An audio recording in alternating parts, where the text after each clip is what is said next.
नमस्कार दोस्तों, मैं प्रदीप स्वागत करता हूं आपका अपने YouTube चैनल यूनिक प्लस पर। कैसे हैं सभी? आशा करता हूं सभी अच्छे होंगे, बेहतरीन होंगे और आपकी पढ़ाई भी एकदम से मस्त चल रही होगी। दोस्तों, जैसा आपको पता है कि अब यूपी पुलिस में ज़्यादा समय नहीं बचा, 8 से 10 दिन बाकी हैं, तो आप अपनी पढ़ाई को एकदम से बेहतरीन कीजिए और जितना हो पुरानी चीज़ों को ही रिवाइज करें। ठीक है भाई? और इस बार वैकेंसीज अच्छी हैं तो एक सीट उसमें से अपनी पक्की ज़रूर करें।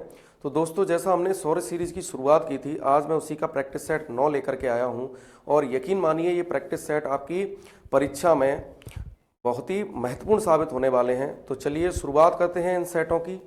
चलिए भाई, पहला क्वेश्चन है आपके लिए कि यदि 7 अंकों की संख्या 5 6 x 3 4 y 4 72 से विभाजित है तो x प्लस वाई का न्यूनतम मान ज्ञात करें। तो भाई अगर ये 72 72 से विभाजित है, अगर ये 72 से विभाजित है तो भाई 72 के फैक्टर होते हैं 8 नाम 72। इसका मतलब इस संख्या को 8 से भी विभाजित होना पड़ेगा और 9 से भी विभाजित होना पड़ेगा। और आप क्या जानते हैं कि 8 से कोई संख्या जब विभाजित होती है जब उसके अंतिम 3 अंकों में 8 से भाग चला जाए। इसका मतलब ये 3 अंकों में की जो संख्या बन रही है उसको 8 से विभाजित करना है और x प्लस वाई का न्यूनतम मान चाहिए। तो हम क्या करेंगे, यहाँ पे न्यूनतम वैल्यू रखने की कोशिश करेंगे।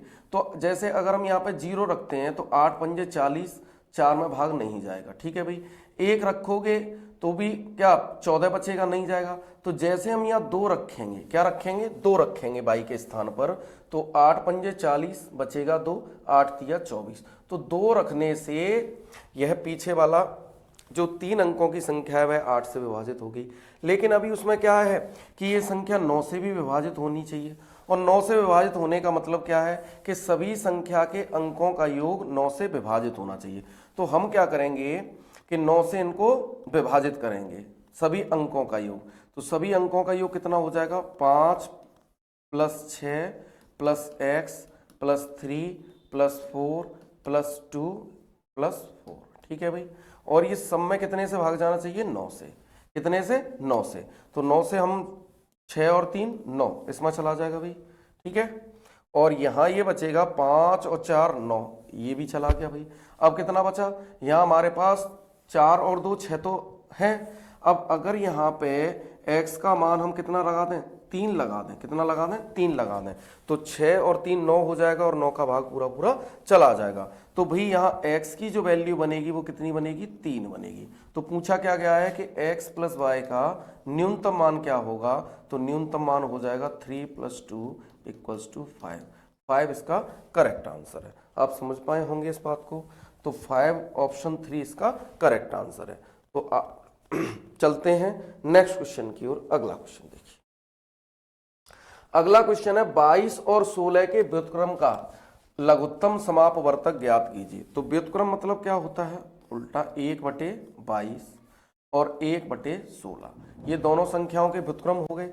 अब पूछा क्या गया है कि इनका एलसीएम ज्ञात करना है। तो भी एलसीएम हम कैसे निकालते हैं कि अगर हमसे एलसीएम पूछा जाए तो अब हम अंशों का क्या निकालेंगे, अंशों का एलसीएम बटे हरों का क्या हो जाएगा, एचसीएफ। जो चीज पूछी जाती है वही ऊपर रख लीजिए। अगर ये पूछा जाता कि इसका एलसीएम एचसीएफ क्या होगा, तो ऊपर हम अंशों का एचसीएफ लेते और नीचे एलसीएम लेते। और हमसे पूछा गया है एलसीएम, तो ऊपर का एलसीएम लेंगे और नीचे हरों का एचसीएफ लेंगे। तो भी ऊपर का एलसीएम कितना आ जाएगा, 1 आ जाएगा। और हरों का एचसीएफ क्या होगा, हरों का एचसीएफ इसमें क्या होगा, 2 होगा। क्या होगा, 2 होगा। ठीक है भाई, क्योंकि 22 और 16 का सबसे बड़ी संख्या कौन सी है जो दोनों को विभाजित करे, वो 2 ही है। ठीक है भाई, तो 1/2 इसका करेक्ट आंसर हो जाना है। ठीक है भाई, तो चलते हैं नेक्स्ट क्वेश्चन की ओर। अगला क्वेश्चन देखिए, अगला क्वेश्चन दिया है 48 divide by 4 plus a multiply 2 minus 8 बराबर 14 है। तो a का मान ज्ञात करना है। तो सबसे पहले हम जो बोर्ड मास का रूल है उसे फॉलो करेंगे। सबसे पहले हम क्या सॉल्व करेंगे, इस डिवाइड को। तो डिवाइड जैसे ही 48 को 4 से डिवाइड करेंगे तो 12। ठीक है भाई, 12 बार गया, plus a into 2 minus 8 equals to कितना है, 14। ठीक है भाई, अब यहां से इस 8 को अगर हम इधर ले जाएं तो पॉजिटिव हो जाएगा। तो ये हो जाएगा 12 और 12 को भी इधर ही ले जाएं, अभी की अभी ही 12 को भी इधर ले जाएं, तो इसको ले जाएंगे तो इधर जाके क्या हो जाएगा पॉजिटिव, तो 14 प्लस के क्या हो जाएगा 8, और इस 12 को भी इधर ले जाएंगे तो माइनस क्या हो जाएगा 12, और इधर क्या बचेगा 2 इंटू ए। ठीक है भाई, तो ये हो जाएगा 14 और 8 22, और 22 में से 12 जाएंगे तो कितना बचेगा 10, तो 2a बराबर 10। तो यहाँ से a की जो वैल्यू रहने वाली है वह कितनी रहने वाली है 5, तो 5 इसका करेक्ट आंसर है, 5 इसका करेक्ट आंसर है, तो ऑप्शन 2 करेक्ट होने वाला है। समझ पाए होंगे इस बात को। चलते हैं नेक्स्ट क्वेश्चन की ओर। अगला क्वेश्चन देखिए, एक बेलन की ऊंचाई और वक्र पृष्ठीय, एक बेलन की ऊंचाई और वक्र पृष्ठीय क्षेत्रफल क्रमशः 15 और 330 वर्ग सेमी है, तो बेलन का व्यास ज्ञात कीजिए। तो भाई बेलन की ऊंचाई कितनी दे रखी है, ऊंचाई दे रखी है 15, ठीक है भाई 15 सेंटीमीटर, और वक्र पृष्ठ सी एस ए कितना दे रखा है 330 वर्ग सेमी, ठीक है भाई। तो क्या पूछा है कि व्यास ज्ञात करना है, क्या ज्ञात करना है व्यास। तो वक्र पृष्ठ का जो फॉर्मूला होता है c बराबर वो क्या होता है 2 पाई आर एच, ठीक है भाई। तो 2 पाई आर एच होता है, तो यहां से हमें c कितना दे रखा है 330 दे रखा है, ठीक है भाई। 2 पाई का मान लगाएंगे 22/7, ठीक है, r ज्ञात करना है, और h कितना दे रखा है 15, ठीक है भाई। तो ये हो जाएगा 15 और दूनी 30, 30 से काटेंगे तो कितने बार कटेगा 11, 30 सेकंड 30 और 30 सेकंड 30, 11 से कितने बार कटने हैं ये 2 बार। तो r की वैल्यू यहाँ से क्या रहने वाली है 7 इधर पहुंच जाएगा, तो 7/2। लेकिन हमसे पूछा गया है कि व्यास ज्ञात करना है, तो व्यास बनाने के लिए त्रिज्या को डबल करते हैं, तो इसे भी क्या कर देंगे डबल, 2 से 2 कैंसिल हो गया, तो ये d की वैल्यू कितनी हो जाएगी 7 सेंटीमीटर, ठीक है। समझ पाए होंगे इस बात को। तो जो व्यास है वह कितना रहने वाला है 7 सेंटीमीटर, ठीक है। चलते हैं नेक्स्ट क्वेश्चन की ओर। अगला क्वेश्चन देखिए, एक समांतर चतुर्भुज की 2 भुजाओं की लंबाई, तो भाई समांतर चतुर्भुज है, ठीक है, आमने सामने की भुजाएं समांतर होती हैं, तो इसकी 2 भुजाओं की लंबाई 3 सेंटीमीटर और कितनी दे रखी है 10 सेंटीमीटर। तो समांतर चतुर्भुज के विकर्णों के वर्गों का योग क्या होगा, तो इसका विकर्ण, इसके विकर्ण का, तो विकर्ण क्या, इसको हम एक आयत भी मान लेते हैं भाई। तो समांतर चतुर्भुज एक आयत भी एक क्या होता है समांतर चतुर्भुज होता है। तो ये 90 डिग्री का एंगल हो गया, तो इसके अकॉर्डिंग अगर हम इसका विकर्ण निकालते हैं तो पाइथागोरस थ्योरम से क्या हो जाएगा भाई, इसका विकर्ण 10 का वर्ग 100 प्लस 3 का वर्ग 9, तो ये हो जाएगा √109, कितना निकलेगा √109। तो क्या पूछा गया है कि विकर्णों के वर्गों का योग कितना होगा, तो विकर्ण का वर्ग मतलब √109 का स्क्वायर कितना हो जाएगा, इससे कैंसिल हो जाएगा, तो इसका जो विकर्ण रहने वाला है वह कितना रहने जाएगा 109 सेंटीमीटर, कितना रह जाएगा 109 सेंटीमीटर। विकर्ण का स्क्वायर कितना हो जाएगा 109 सेंटीमीटर, पूछा है विकर्ण का स्क्वायर।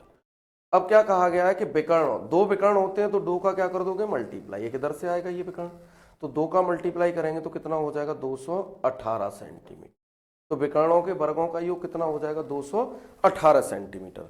समझ पाए होंगे इस बात को। चलते हैं नेक्स्ट क्वेश्चन की ओर। अगला क्वेश्चन देखिए, ए बी के अनुक्रमानुपाती है, तो भाई ए अगर बी के अनुक्रमानुपाती है तो यहां से ए बराबर, जब अनुक्रमानुपाती का साइन हटेगा तो हम क्या लिख सकते हैं, कोई भी कांस्टेंट का गुणा कर दीजिए, a बराबर के बी, कुछ भी रख लीजिए, k x y z जो भी रखना हो। अब हम क्या करेंगे, इस k की वैल्यू निकालेंगे। तो k की वैल्यू कैसे निकालेंगे, ये हमें दिया गया है, जब जब a बराबर 52 है तो b बराबर 91 है, तो a बराबर 52 है तो b बराबर, तो b कितना है यहाँ पे 51, 13 चौक 92, सॉरी 13 चौक 52, 13 सत्ते 91। तो यहां से जो k का मान रहने वाला है वह कितना रहने वाला है 4/7, कितना रहने वाला है 4/7। अब उसने पूछा है तो b बराबर 126 होने पर a का मान ज्ञात करें, ठीक है भाई।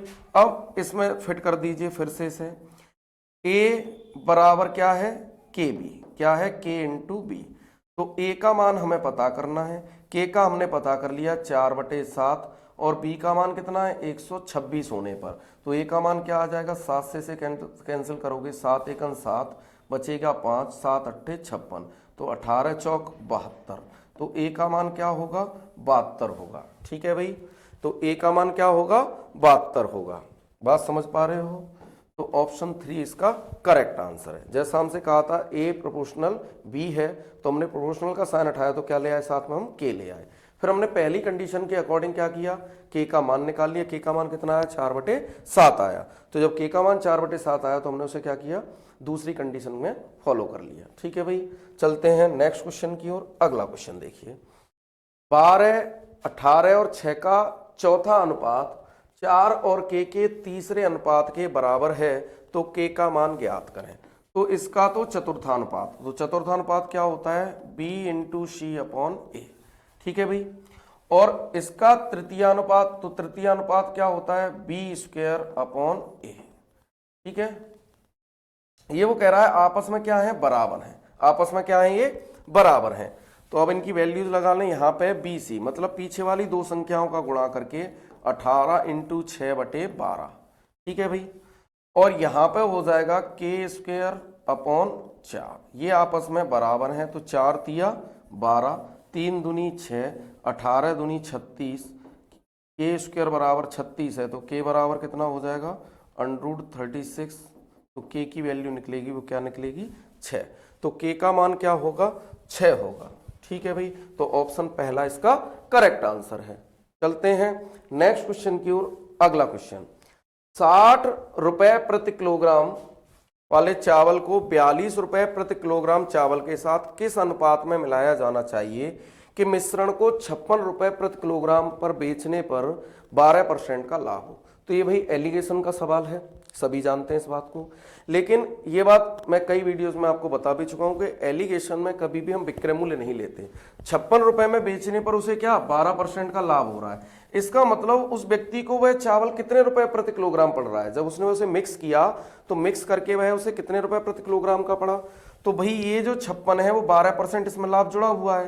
तो 56 इंटू 100/112। ठीक है भाई, ये क्या हो जाएगा, चावल का CP निकल आएगा। तो 56 दूरी 112 और इससे हो जाएगा 50 रुपए प्रति किलोग्राम। इसका मतलब जो उसे चावल मिक्स जो करके तैयार हुआ उसका प्राइस उसे कितना पड़ रहा है, 50 रुपए प्रति किलोग्राम पड़ रहा है, और उसमें वह 56 रुपए प्रति किलोग्राम की रेट से बेच रहा है। ठीक है भाई, तो अब उसने जो दोनों क्वालिटी के चावल मिलाए हैं वो किस रेट के हैं, एक 60 रुपए प्रति किलोग्राम वाला है और एक 42, और उसका जो दोनों का मिक्सचर बनके तैयार हुआ है वह 50 रुपए प्रति किलोग्राम वाला बनके तैयार हुआ है। तो यहाँ से कितना बचेगा, 10, और यहाँ 50 में से 42 को घटाओगे तो कितना बचेगा, 8। तो यहाँ से जो अनुपात रहने वाला है वह कितना रहने वाला है, 4:5। ठीक है भाई, तो पूछा क्या गया है, यही पूछा गया है कि उनका अनुपात क्या होगा, तो 4:5 इसका करेक्ट आंसर है। तो कभी भी हम एलिगेशन में विक्रय मूल्य नहीं लेते, क्या लेते हैं, क्रय मूल्य। ठीक है भाई, चलते हैं नेक्स्ट क्वेश्चन की ओर। अगला क्वेश्चन देखिए, सुप्रजा और कौशल्या एक काम को क्रमशः 30 दिन और 20 दिन में पूरा कर सकती हैं। ठीक है भाई, एक सुप्रजा हो गई और एक कौशल्या, इन्होंने कितने कितने दिन में काम किया है भाई, 30 दिन और 20 दिन में। ठीक है भाई, तो एलसीएम कितना आ जाएगा, 60। ये एक दिन में कितने यूनिट काम करेगी, 2। ठीक है, सुप्रजा, और ये कौशल्या 3 यूनिट काम करेगी। ठीक है भाई, आगे क्या कहा गया है, यदि काम की शुरुआत सुप्रजा करती है, इसने काम की शुरुआत की और उसके बाद वे बारी बारी से एक एक दिन काम करते हैं, तो काम का 75%। तो पहली बात तो काम का 75% कराना है। तो 60 का 75% मतलब 3/4। कितने बार, 15, 15 तिया 45। तो काम कितना कराना है, 45। कितना काम कराना है, 45 यूनिट। अब काम कैसे होना है, ऑल्टरनेटिव ऑर्डर में। कैसे होना है, ऑल्टरनेटिव ऑर्डर में। तो एक दिन कौन आएगा पहले काम पे, सुप्रजा, और फिर दूसरे दिन कौशल्या। तो अगर एक तरफ वर्क लिख लीजिए और एक तरफ टाइम, क्योंकि हम वर्क एंड टाइम पढ़ रहे हैं। पहले दिन काम पे आई सुप्रजा और उसने 2 यूनिट काम किया। ठीक है भाई, अगले दिन कौन आई, कौशल्या, और उसने 3 यूनिट काम किया।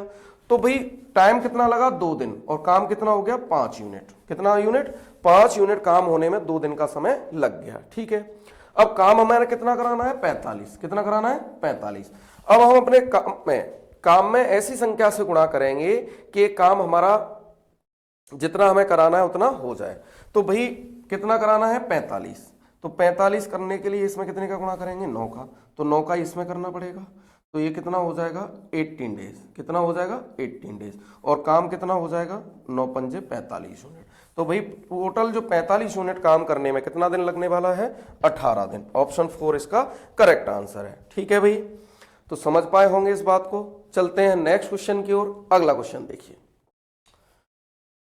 एक ट्रेन प्लेटफॉर्म पर खड़े एक व्यक्ति को पार करने में 7 सेकंड का समय लेती है और दूसरी ट्रेन जिसकी लंबाई पहली ट्रेन से दुगनी है और विपरीत दिशा में चलती है व्यक्ति को पार करने में 10 सेकंड का समय लेती है। तो दोनों ट्रेनों को एक दूसरे को पार करने में कितना समय लगेगा? ठीक है भाई, और निकटतम बताना है।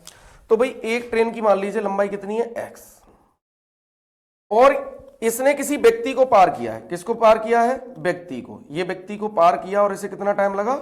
7 सेकंड। कितने सेकंड में? 7 सेकंड में पार किया। तो जब भी कोई ट्रेन अपनी किसी व्यक्ति, ठीक है, खंबे या पेड़ इत्यादि को पार करती है तो अपनी लंबाई के बराबर चलती है। तो भाई यहां पे इसने 7 सेकंड में अपनी लंबाई चली है। कितनी चली है? x मीटर चली है, वो भी कितने में? 7 सेकंड में। तो इसकी जो स्पीड बनेगी वो कितनी बनेगी? दूरी कितनी है? x/7।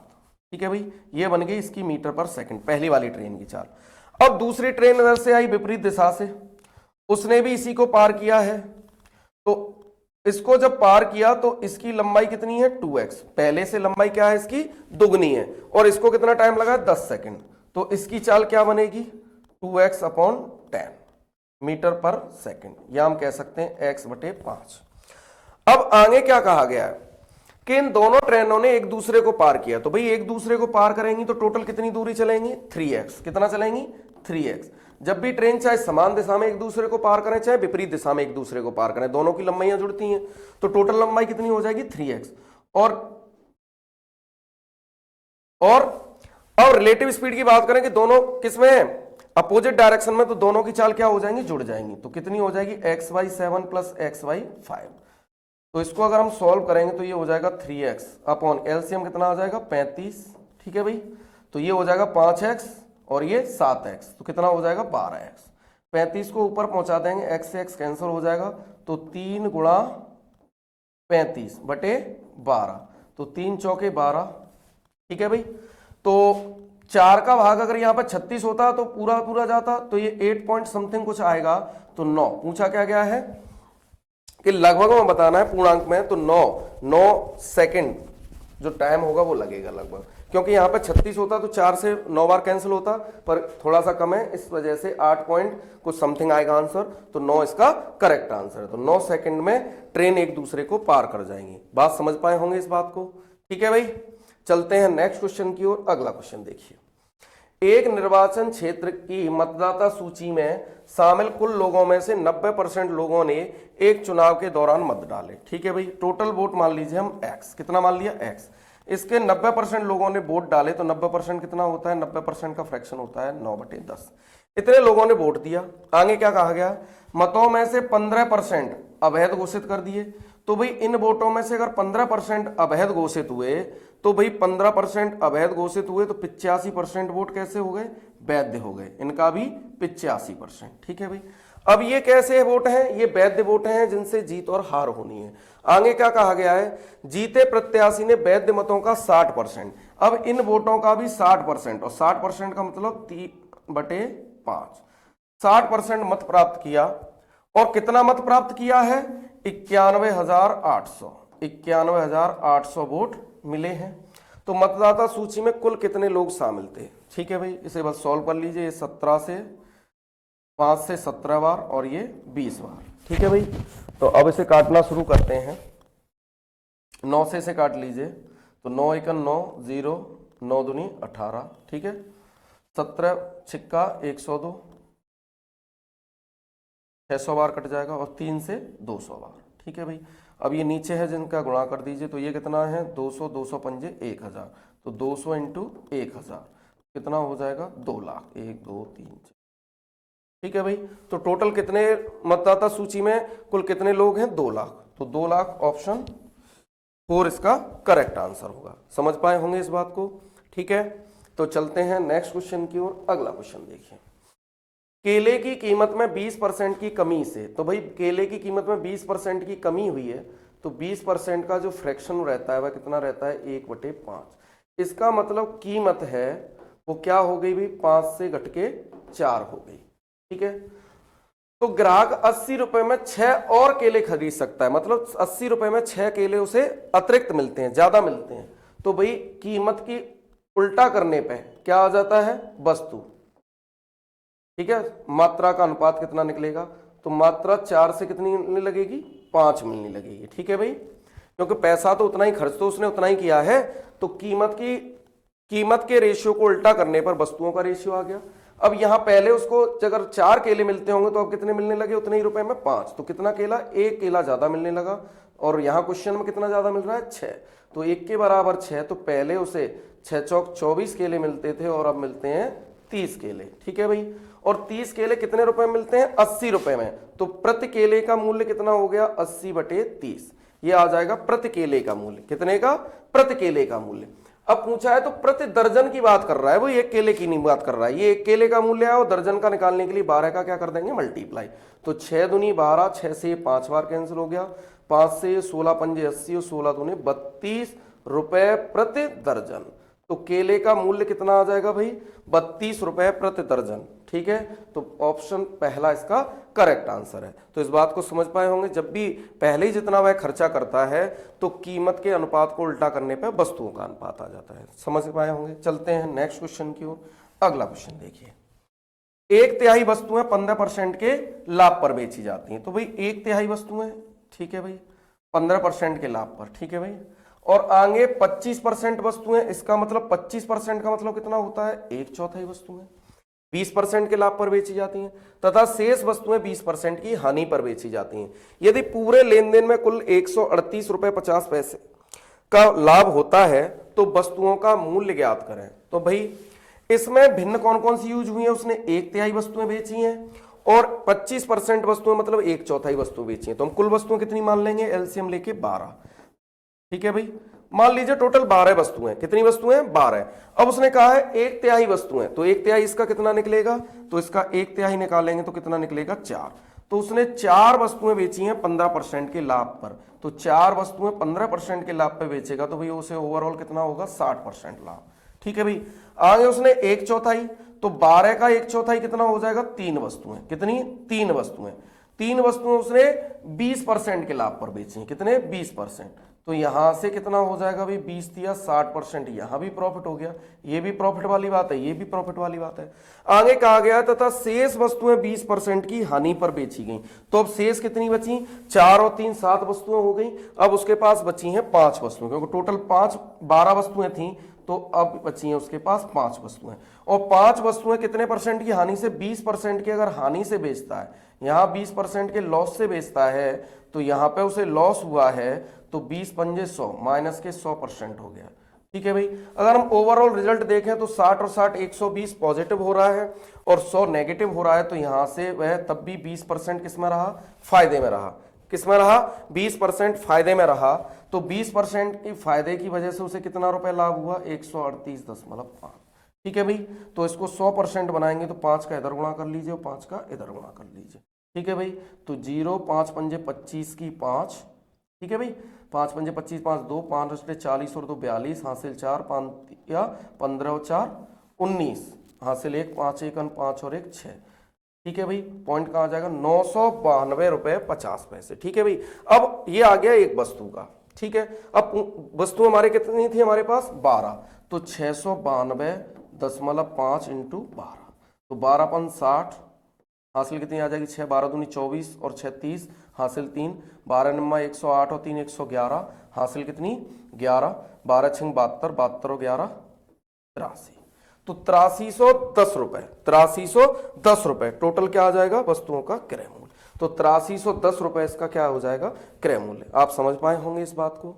ठीक है, चलते हैं नेक्स्ट क्वेश्चन की ओर। अगला क्वेश्चन देखिए, एक होटल में 2 या अधिक कमरों की बुकिंग पर 12% की छूट दे रहा है। एक होटल 2 या 2 से ज्यादा अगर बुकिंग करते हैं तो कितने परसेंट की छूट मिलेगी, 12% की छूट मिलेगी। इसके अलावा होटल केवल एसबीआई के किसी भी कार्ड का उपयोग करने पर 5% का एक्स्ट्रा डिस्काउंट देता है। ठीक है भाई, राकेश ने होटल में एक दिन के लिए 1500 रुपए प्रति कमरे की प्रतिदिन की दर से 2 कमरे बुक किए। तो भाई 2 कमरे उसे कितने रुपए देने पड़ेंगे भाई? 3000। कितने देने पड़ेंगे? 3000। तो 3000 रुपए तो ये हो गए भाई 2 कमरों का। सीधा सीधा जो कमरों का जो रेंट है वो कितना बनेगा? 3000 रुपए। आगे क्या कहा गया है कि चेक आउट करते समय उसने एसबीआई सिल्वर कार्ड से बिल का भुगतान किया, और यहां कहा गया है कि एसबीआई किसी कार्ड पे भुगतान करते हैं तो 5% का एक्स्ट्रा डिस्काउंट और मिलेगा। तो भाई 3000 रुपए ये हो गया, ठीक है। अब उसने 12% की छूट मिली है, तो भाई 12% की छूट मिलेगी, तो ये तो 3000 पे 12% मतलब 88% देना है। पहली बात तो 3000 का कितना देना है? 88% देना है, ठीक। दूसरी बात, उसे 5% की और एक्स्ट्रा छूट मिली, तो अब इसका भी कितना देना है भाई? 95%। बस इतनी सी बात है। इसे हम सॉल्व कर लेंगे तो ये हो जाएगा 19 5 बार, वो 5 से 19 बार, 5 से ये 19 बार कटेगा और ये 20 बार, ठीक है। ये 2 1 2 2 जीरो कैंसिल हो गए, इस जीरो से ये जीरो कैंसिल हो गया, 2 से कितने बार ये कैंसिल हो जाएगा? 44 बार, ठीक है भाई। तो ये हो जाएगा 19 या 57 इंटू 44, ठीक है भाई। तो 57 इंटू 44 हो जाएगा। तो यहां से अगर हम गुणा करते हैं तो 4 7 28 की 8, 4 7 28 8 2 4 5 20 20 और 2 22, 228 और 228, तो 8 10 की 0 5। तो उसे ओवरऑल जो रुपए देना है वह कितना देना है? 2508 रुपए। कितना आएगा इसका? 2508 रुपए, ठीक है। तो ऑप्शन 3 इसका करेक्ट आंसर है। तो भाई 2 कमरों का रेंट कितना हो गया? 2 कमरों का रेंट 1500 के हिसाब से 3000 रुपए हो गया। अब उसे 12% तो डिस्काउंट मिलेगा, इसका मतलब उसे 88% देना है 3000 का, और फिर उसने एसबीआई कार्ड का यूज किया है तो उस पर एक्स्ट्रा 5% और उसे डिस्काउंट मिलेगा, तो 95% देना है इसका भी। तो ओवरऑल जो हमारा आंसर आएगा वह कितना आएगा? 2508 रुपए, ठीक है। इसका करेक्ट आंसर है। चलते हैं नेक्स्ट क्वेश्चन की ओर।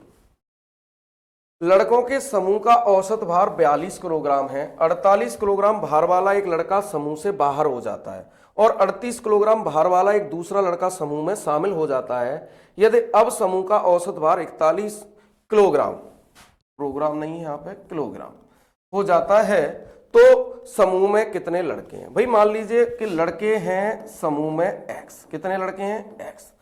तो पहले औसत कितना था? 42। तो लड़कों का अगर मैं कुल वजन की बात करूं तो लड़कों का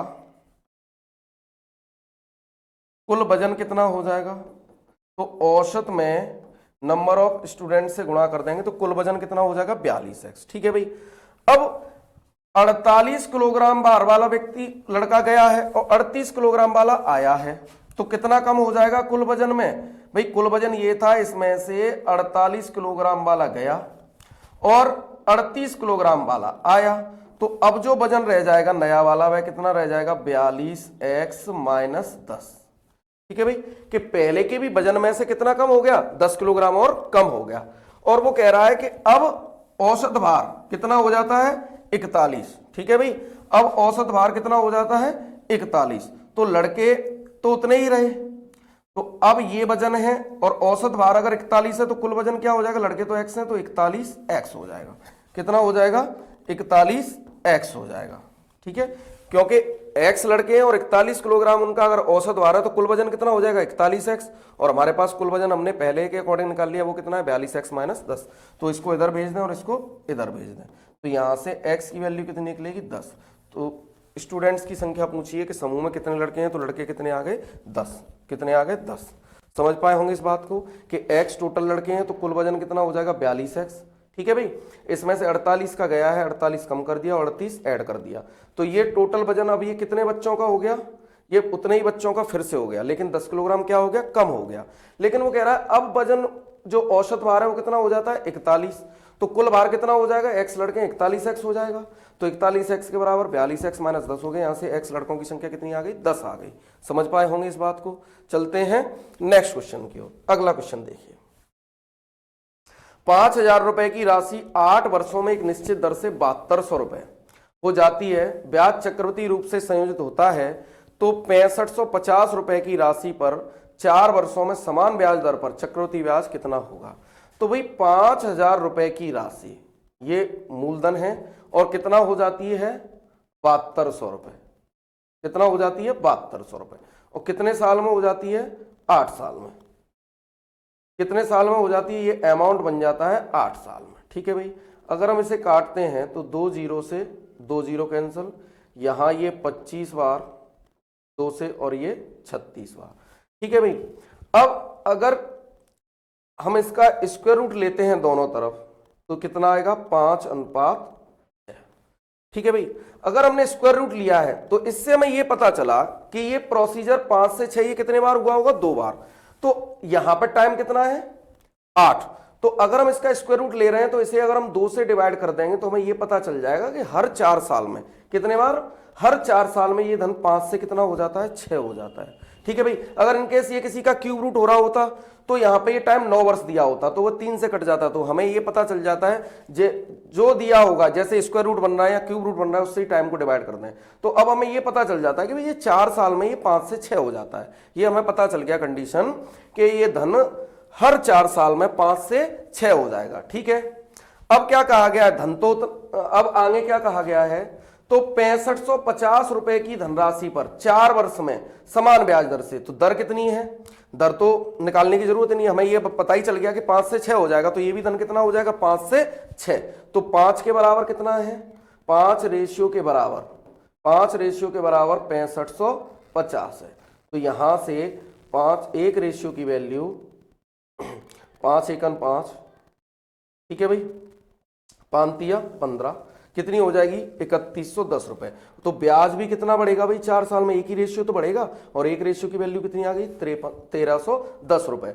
तो 1310 रुपए इसका क्या बनेगा, ब्याज बनेगा। ठीक है भाई, हमें बस ये कंडीशन पता चल गई कि हर 4 साल में, हर 4 साल में कोई भी धन हो अगर इसी रेट से बढ़ रहा है तो 5 से 6 हो जाएगा।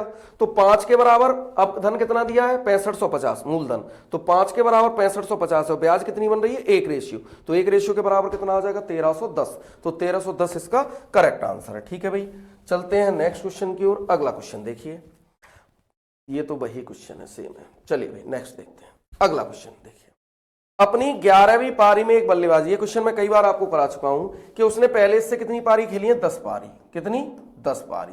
फिर वह जैसे ही 11वीं पारी खेलता है और उसमें कितने रन बना देता है, 77 रन। और 77 रन बनाने से उसके औसत स्कोर में 3 बढ़ जाता है। भाई कभी भी जब एवरेज बढ़ता है तो उसका इफेक्ट सब पे पड़ता है। तो इन 10 पारियों पे भी 3-3 रन सब पे बढ़े होंगे। तो 10 तिया 30 रन तो इन पे ही बढ़ गए होंगे। तो भाई 30 इसमें से क्या कर देंगे, माइनस कर देंगे, तो कितना रह जाएगा, 47। तो जो 11वीं पारी के बाद, 11वीं पारी के बाद जो उसका औसत स्कोर है वह कितना हो जाएगा, 47। ठीक है भाई, कितना हो जाएगा, 47। समझ पाए होंगे। अगर ये पूछा जाता कि 10 पारियों तक उसका औसत क्या था, तो 3 आप इसमें से क्या कर देंगे, माइनस, तो कितना रह जाता, ये रह जाता 44। ठीक है भाई, समझ पा रहे होंगे इस बात को। तो चलते हैं नेक्स्ट क्वेश्चन की ओर। अगला क्वेश्चन देखिए, एक वायुयान ने अपनी निर्धारित समय से 30 मिनट देरी से उड़ान भरी, निर्धारित समय से 30 मिनट देरी से उड़ान भरी, जो गंतव्य स्थल से 15 किलोमीटर की दूरी पर स्थित है। ठीक है भाई, ठीक समय पर पहुंचने हेतु उसने अपनी वास्तविक चाल में 250 किलोमीटर प्रति घंटा की वृद्धि की। तो पूरी यात्रा के दौरान प्रति घंटे वायुयान की चाल कितनी थी।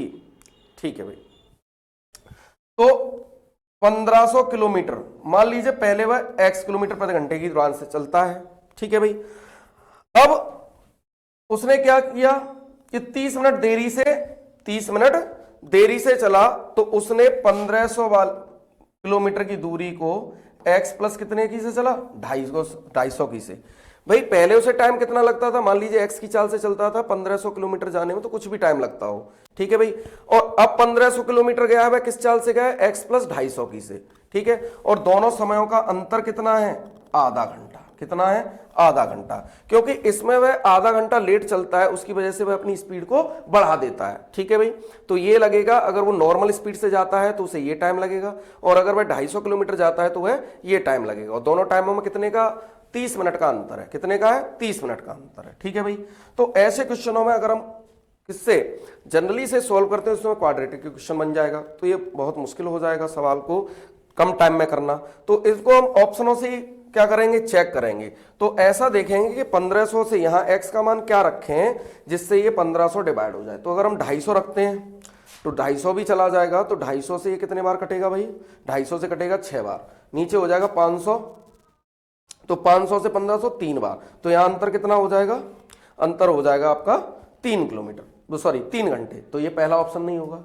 दूसरे से चेक करते हैं, 500 से डिवाइड करोगे यहाँ पे कितनी वैल्यू बनेगी, 3 बनेगी, ठीक है। और यहाँ कितना हो जाएगा 750, 750 से डिवाइड करोगे 1500 को तो 2, तो 3 - 2 यहाँ अंतर आएगा वो 1 घंटे का आएगा, ये भी ऑप्शन नहीं है। 600 से इसमें ट्राई करेंगे तो यहाँ कितने घंटे लगेंगे, 2.5 घंटे, कितने लगेंगे 2.5 घंटे, और यहाँ हो जाएगा 850, तो ये भी नहीं है। अब जरा इससे ट्राई करते हैं 750 से, 750 अगर हम यहाँ रखते हैं, x का मान कितना रखते हैं 750, तो यहाँ कितने घंटे लगेंगे, उसे 2 घंटे लगते हैं, कितने घंटे लगते हैं 2 घंटे। और यहाँ 750 जैसे आप रखोगे तो 750 और 250 1000, और 1000 से 15 को डिवाइड करोगे तो यहाँ कितना लगेगा 1.5 घंटा। देखिए दोनों का गैप आधा घंटा हो गया कि नहीं हो गया, बिल्कुल हो गया। तो ऑप्शन 4 इसका करेक्ट आंसर है। समझ पाए होंगे, ऐसे क्वेश्चनों को आप ऑप्शन की हेल्प से ही चेक करें, ठीक है भाई। तो समझ पाए होंगे इस बात को। चलते हैं नेक्स्ट क्वेश्चन की ओर। अगला क्वेश्चन देखिए, 7 सेमी ऊंचाई वाले एक शंकु के छिन्नक के सिरों की त्रिज्याएं दे रखी हैं 5 और 3, मतलब स्मॉल आर दे दिया 3 सेंटीमीटर और कैपिटल आर जो बड़ी त्रिज्या है वो कितनी है 5 सेंटीमीटर। तो इसका आयतन ज्ञात करना है। तो आयतन का फॉर्मूला क्या होता है, πh/3 r² plus r² plus r into r, ठीक है भाई। तो यहाँ इसको हम रखते हैं, तो 22/7 पाई का मान हो गया, ठीक है। h कितना दे रखा है 7 दे रखा है, बटे 3, यहाँ r² पहली त्रिज्या का स्क्वायर 3 का वर्ग 9 प्लस 5 का वर्ग 25 प्लस 3 इंटू 5 कितना हो जाएगा 15, ठीक है भाई। 7 से 7 कैंसिल हो गया, 22/3 और इंटू ये हो जाएगा 15 25 40 और ये 49, ठीक है भाई। तो 49 की जगह इसमें 50 का गुणा करते हैं, तो 22 पंजे 110 कितना हो जाएगा 1100, 1100 में से 22 घटाएंगे तो 1078 डिवाइड बाई 3, तो यहाँ से हो जाएगा 3 त्रिका 9 बचेगा 1, 3 पंजे 15 बचेगा 2, ठीक है। 3 नाम 27.3 सेमी क्यूब। तो यहाँ से 359.3, तो 359.3 ऑप्शन बी इसका करेक्ट आंसर है, ठीक है भाई। तो आज के 20 क्वेश्चन यहीं पे समाप्त होते हैं। अगर आपको सेशन पसंद आया हो तो दोस्तों को ज़्यादा से ज़्यादा शेयर करें और लाइक करें, ठीक है। धन्यवाद।